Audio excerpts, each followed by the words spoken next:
నమస్కారం అండి. నేను మీ కోని అంకబాబు. ఈరోజు ఒక విశిష్టమైనటువంటి స్థలానికి వచ్చామండి. అదేంటంటే మనకు అరుదైనటువంటి ఆలయం అన్నమాట. సహజంగా ఈ దేవుడికి ఆలయాలు అరుదుగా ఉంటాయి. అవునా?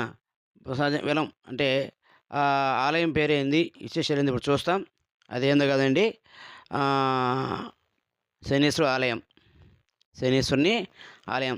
ఇప్పుడు మీరు చూస్తున్నది ఎక్కడంటే నెల్లూరు ఔట్‌స్కట్స్ అన్నట్టు నెల్లూరు నుంచి వెంకయ్య స్వామి గుడికి పోయే గొల్లముడికి పోయే దారిలో కనుపర్తిపాడు. మనం గతంలో ఒక వీడియో చేసుకున్నాం. సుబ్రహ్మణ్య స్వామి అయినా ఇదే ఊర్లో మొదట్లో ఉందన్నమాట.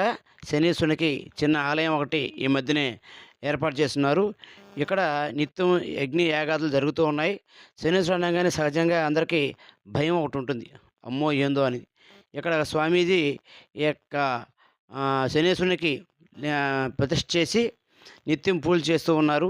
భక్తులు కూడా వారి వారి స్థాయిలో ఇక్కడికొచ్చి పూజలు చేస్తూ ఉన్నారన్నమాట. ఈ శని దోష నివారణ కోసం. మీరు చూసారంటే ఇక్కడ బాగా అర్థమవుతుంది కదా! ఇప్పుడే యజ్ఞం చేసేట్టున్నారు. ఆ నిప్పు కూడా ఆరలేదు. చాలా టెంకాయలు కొట్టున్నారు. ఈ శాస్త్రబద్ధంగా ఈ శనీశ్వరుడికి ఇక్కడ పూజాది కార్యక్రమాలు నిర్వహిస్తున్నారన్నమాట. ఇది ఎక్కడో కాదు, మన నెల్లూరు. చెప్పాం కదా! నెల్లూరు నుంచి గొల్లముడి పోయే దారిలో కనుపర్తిపాడి గ్రామం అన్నమాట.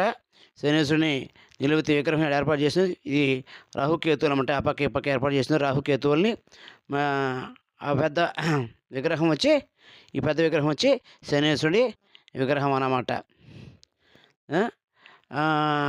అయితే మనం పోయే సమయానికి అంత కార్యక్రమం ముగిసి ఉంది కనుక మనం వీడియో చేసుకున్నాం. ఈ యొక్క అంటే ఇప్పుడిప్పుడే కొత్తగా కడుతున్నారు కాబట్టి హంగు ఆర్భాటం కొంచెం తక్కువగానే ఉంది. ఈ యొక్క ఆలయము ఉత్తరాభిముఖంగా ఉంటుంది. పడమర వైపు వచ్చి అమ్మవారి విగ్రహం ఉందన్నమాట. అలాగే కాదు, సుబ్రహ్మణ్య స్వామి విగ్రహం, క్షమించాలి, సుబ్రహ్మణ్య స్వామి విగ్రహం ఉంది. అలాగే అంటే కార్తికేయుడు. తర్వాత ఆగ్నేయ మూలగా చూస్తే ఇక్కడ పరమేశ్వరుడి యొక్క శివలింగం అనేది ఏర్పాటు చేస్తున్నారు. ఇట్లాగా ఇప్పుడిప్పుడే అభివృద్ధి చెందినటువంటి ఆలయం అన్నమాట. ఈ శనిదోష నివారణ కోసం ఇక్కడ యజ్ఞ యాగాలు నిర్వహిస్తూ ఉంటారు, పూజలు చేస్తూ ఉంటారు. ఎవరైనా సరే ఈ యొక్క క్షేత్రానికి వచ్చి స్వామిని దర్శించుకొని శనిదోష నివారణకి తగు ప్రాయశ్చిత్తం పొందగలరని ఆశిస్తున్నాను. మన శని అనగానే ఇప్పుడు కర్ణాటకలో శనిసింగపురం అనే పేరు. అలాగే ఇంకో విషయం అండి, మన నెల్లూరు జిల్లాలో మరో ప్రసిద్ధమైనటువంటి శనీశ్వరుడికి ఆలయం ఉంది, ప్రసిద్ధమైన ఆలయం ఉంది. ఆ విషయాలు మీకు మళ్ళీ వీడియోలో మరోసారి, అది ఏ ఊర్లో ఉంది, అయితే ఇది పెద్ద ఆలయం, అది పురాతన ఆలయం. అది ఆ ఆలయం గురించి మరో వీడియోలో మీకు తెలియజేస్తాను. చూశారు కదా! ఈ ఆలయానికి సంబంధించి కొంతమంది దాతలు కూడా నీటి సౌకర్యం ఏర్పాటు చేస్తున్నారు, ట్యాంకులు ఇట్లా ఇప్పుడిప్పుడే ఈ ఆలయం వృద్ధి చెందుతూ ఉంది. చెప్పుకొచ్చాను కదా! అసలైనటువంటి పెద్ద ఆలయం ఉంది నెల్లూరు జిల్లాలోనే.